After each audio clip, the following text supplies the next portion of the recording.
Thank you for letting me speak to you today via video. Sorry I can't be there. My talk's about the BBC and ask the question about whether the BBC can engage as well as it informs, educates and entertains. I'm head of partnerships for the BBC Archive and Digital Public Space, and I sit in a space between those who look after the archive, the Information and Archives team, and the strategy and policy world of what the BBC is there for, what it's trying to achieve. Because the BBC is a broadcaster, as you know, of international importance, and since its foundation in 1922, it's created and commissioned many significant programmes, radio and television, and some of them are preserved in its extensive archive. Now that this material is being digitised for rebroadcast and online distribution and preservation, new forms of access are becoming possible outside these traditional broadcast frameworks, and part of the Riches project is to encourage organisations like the BBC to ask these important questions about the decentering of culture and cultural heritage, about the move away from institutional structures towards the individual, and about the challenges that broadcasters like the BBC face around the ways in which the cultural objects that we create are curated, preserved in order to be made accessible. The BBC's mission is to inform and to educate and to entertain. So can it now engage as a store and source of cultural heritage in addition to being a commissioner and a broadcaster? Look at what the BBC does. Every year it creates and broadcasts many thousands of hours of television and radio, and it has an extensive, if incomplete, archive of old programmes. But these are not treated as cultural artefacts. They exist to be rebroadcast or plundered as source material for new programmes. They're rarely wholly owned, so their use has to be licensed every time, and generally it's a lot easier not to think of them in cultural heritage terms. But the BBC is many other things apart from being a broadcaster. It's a technology company like Google, developing advanced broadcast and online education systems, and it's done that for over 90 years. It's also, crucially, a memory institution, like Tate or the Rijksmuseum or the Museum of Wales or the British Library. It's a repository of stored cultural value and an active participant in the GLAM world, along with other galleries and libraries and archives and museums. The contents of the BBC Archive, in fact, extend far beyond programme material to encompass written archives, sheet music, still images, even physical artefacts. But accepting that they are significant cultural assets remains difficult for those inside the BBC and perhaps also for those who observe it from outside. Fundamentally, as the BBC, we know how to be a broadcaster, we know how to be a programme maker, and although the challenges are enormous, we are facing them.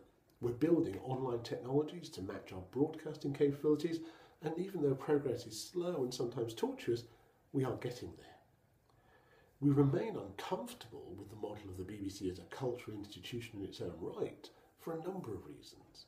One is simply that we commission much of the material that we curate, and that puts us in quite an unusual position. The other is the fact that the efforts and costs of production far outweigh, and are likely always to outweigh, those of curation. We spend most of our money making stuff. Yet if we consider the BBC's public purpose as it's expressed in its Royal Charter, it's hard to sustain the argument against considering the BBC to be a cultural institution. We're charged with sustaining citizenship and civil society, with promoting education and learning, with stimulating creativity and cultural excellence, representing the UK, its nations and regions and communities, bringing the UK to the world and the world to the UK, and finally delivering to the public the benefits of emerging communications technologies and services. Now, all of these could equally be asked of a library or a museum or an art gallery, especially the last, where the growing importance of digital curation and access is driving developments throughout the sector. Over the next decade, the BBC will still be called upon to deliver the benefits of available technologies in the public interest, as it did with radio and television and the web. It will provide news and current affairs coverage that's accurate and impartial, entertainment people love and engage with, as well as opportunities for personal development and education. And it will provide a space where people can come together to reflect their shared values. It'll do this using the tools available and continue to develop new tools, building on existing standards and offering new, open ways to use the network. We will still tell stories, and there will still be television and film-shaped narratives, authored documentaries and anchored news programmes, because the creative and editorial skills that go into them will ensure they fit into people's lives and offer them insight and entertainment and information. Of course, they'll be delivered to any screen at any time, and it will be a very different world of delivery and broadcast. And in addition, there'll be rich multimedia narratives, spaces for engagement and interaction, and as yet unimagined opportunities to inform, educate, entertain, bringing the best of human creativity to everyone, anywhere. We'll continue to do those things through our programming and online services. But I think there's a real need now for the BBC to offer more than grudging access to its holdings that current practice makes possible. The question is, can we make access to the BBC's rich collections easier? Can we provide access, for example, to those whose efforts as contributors and creators made these collections possible, both individually and at institutional level? Can we reciprocate for the enormous gifts that artists and institutions have given the BBC over the years when they offer access to the studios and their galleries, when they offer permission to use and exploit their work and insight into creative processes and industrial practice? Can we? And can we do it outside the arts? Because we must remember this is about more than just the arts. The Smithsonian, the Berlin Natural History Museum, the UK Science Museum, they're all collaborators as much as Tate is. And the BBC shouldn't allow a two-cultures view to shape its practice. We want to engage with the widest possible range of cultural actors.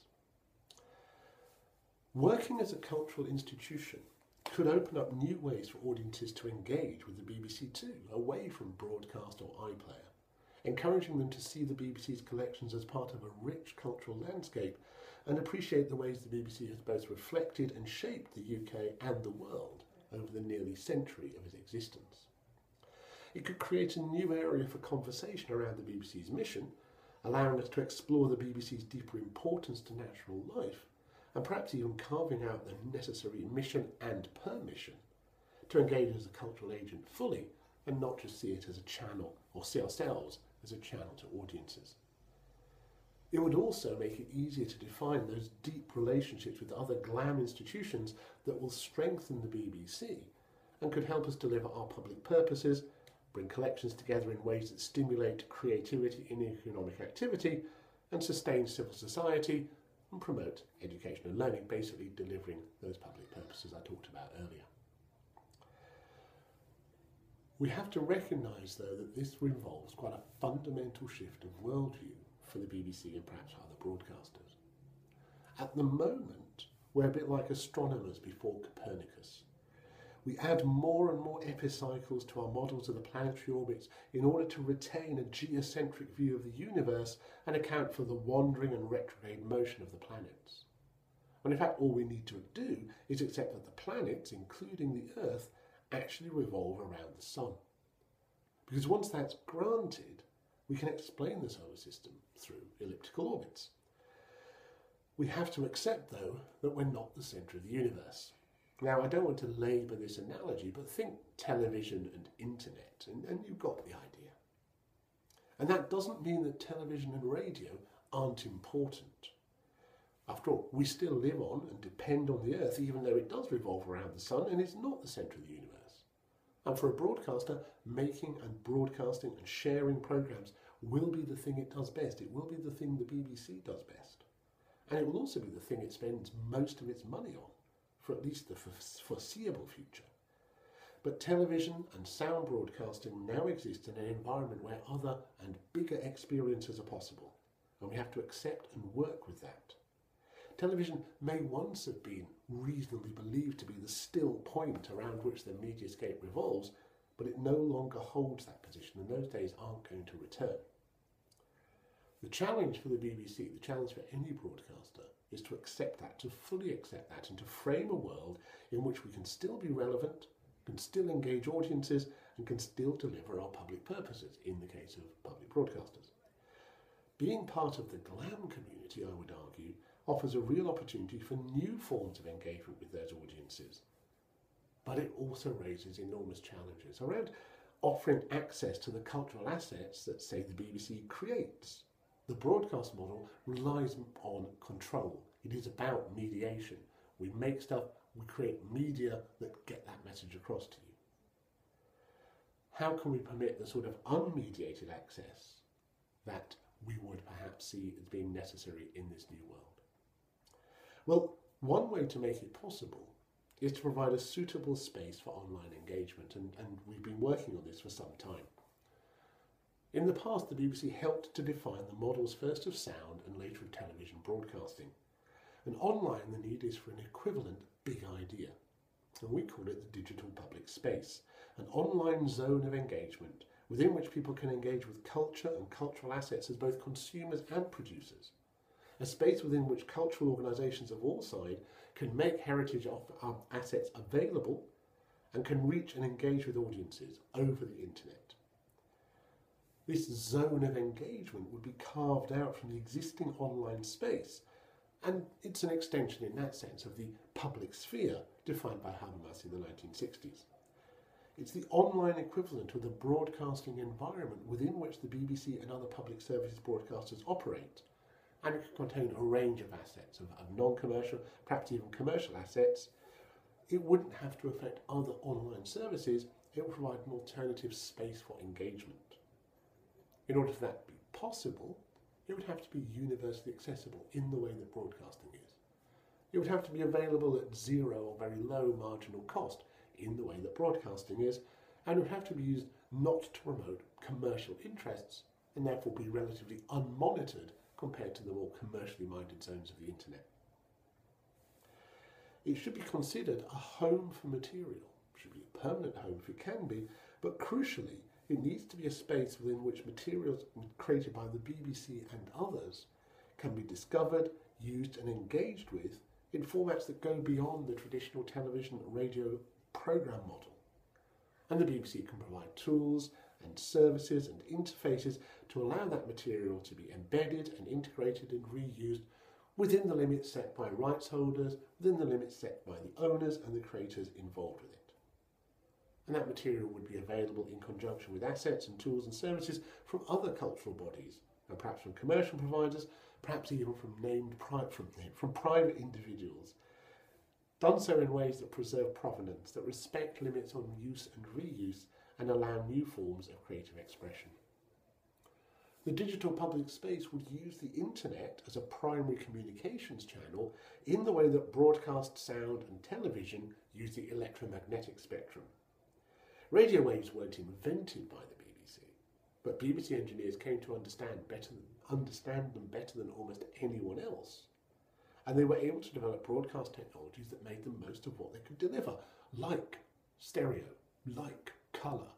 So we can do something similar online, where the capabilities of today's network and today's web don't quite meet the needs, the expectations that people may have. We didn't invent the internet, but we understand it and we can use it for our own purposes. So far, the BBC and other broadcasters have by and large chosen to follow, to adopt online technologies developed by others and try to make our purposes fit their affordances.